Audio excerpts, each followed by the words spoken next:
Aloha.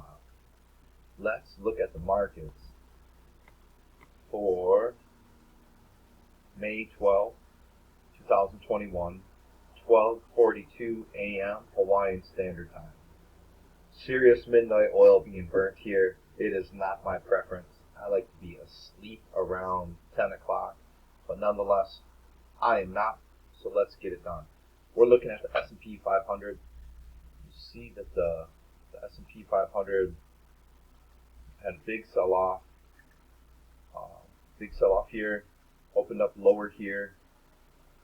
Sellers drove it all the way down to here, but it ended up closing higher up here. And then today, opened here, sold as far as here, not too far though, and buyers came in and brought it up to here. It's pretty interesting that it's almost equal with where it closed today, where almost equal with where it opened the day before. Let's take a look at the S&P E-mini futures. So based on this, opening here, sellers drove it all the way down to here, buyers came back in. At this moment, possibly what we might see in the S&P 500 or the overall stock market tomorrow, maybe potentially the slowing down in momentum of selling.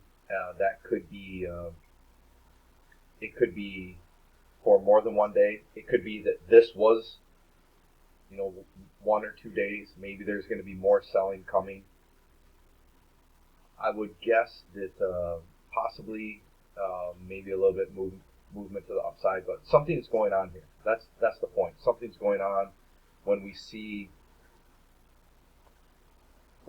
this going on, where you have sellers driving it down, buyers driving it up, and we see here sellers drove it all the way down to here, and buyers drove it all the way up to here. So maybe there's going to be something. Look at this. I was going to say maybe there's going to be something around this area, but let's look to the left, and here we have a little bit of something. So that's kind of in alignment with this area here.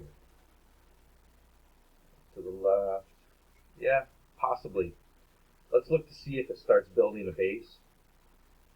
If it's going to sell off and it's kind of breaking this base area, then it looks like maybe something around in here could be the next potential movement down towards. Yeah, it's going to break this. Looks like maybe in here, this sort of range.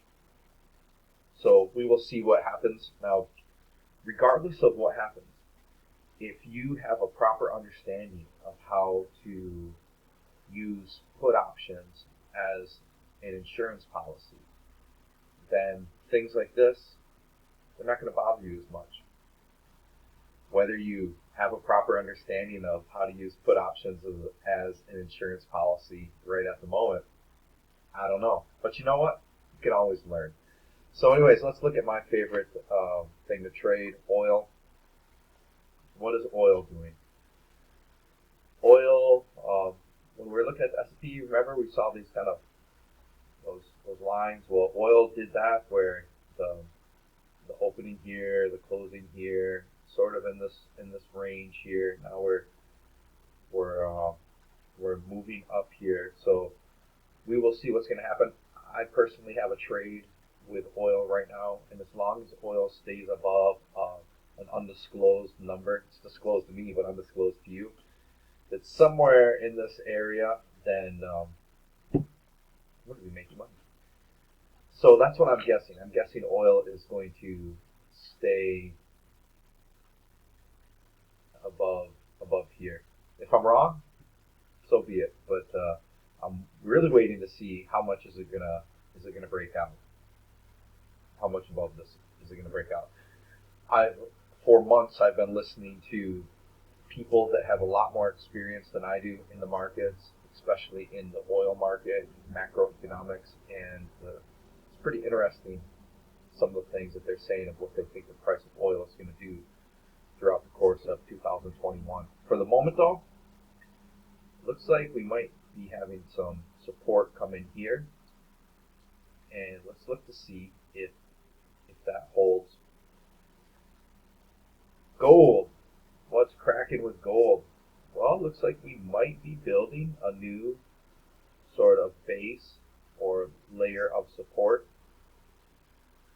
A lot of people that are into gold are really happy to see it maintaining above the 1800 point, specifically 18 in the 1830 range, and at the moment it's doing that.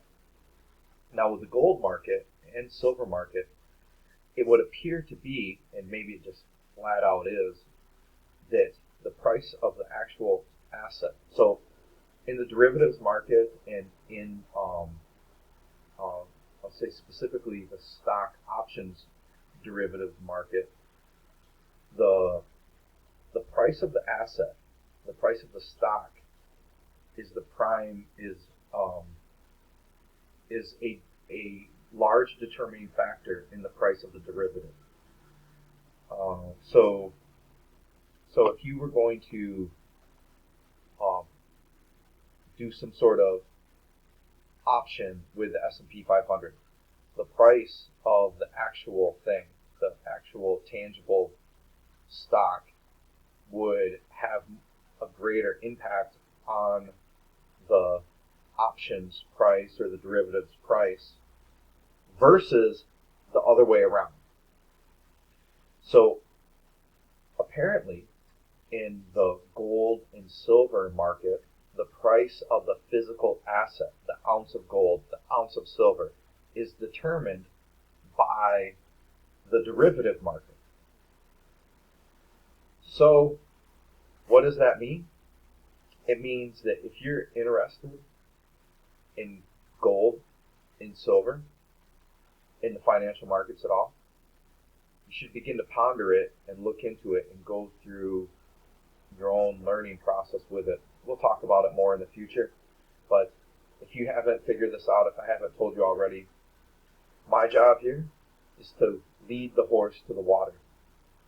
The horse needs to be thirsty enough to drink.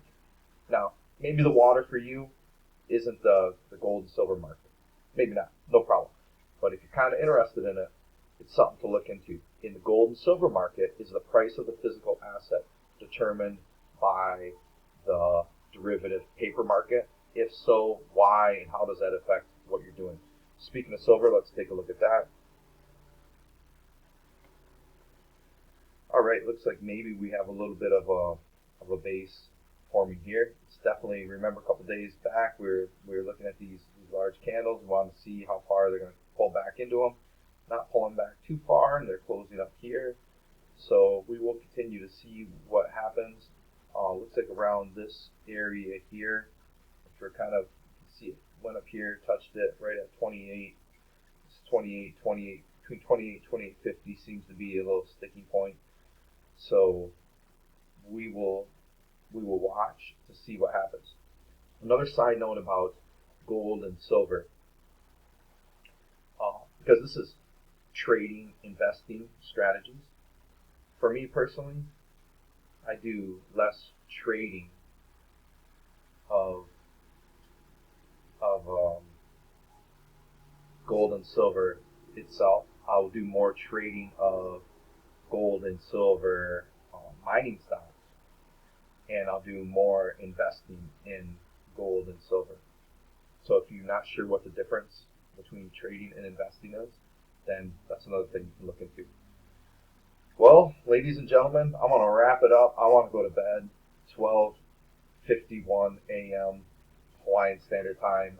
I really prefer to be sleeping around 10 o'clock. So this is later than I want to be, and I have to get it uploaded and all this stuff. But for you, that doesn't matter, right? What might matter, though, is that if you want to learn how to trade in these markets, you want to look at your potential interest, your life setting, and you want to have me help you look at that and figure out some ways for you to approach the markets based on your account size, the busyness of your life, yada, yada, yada, all this type of stuff.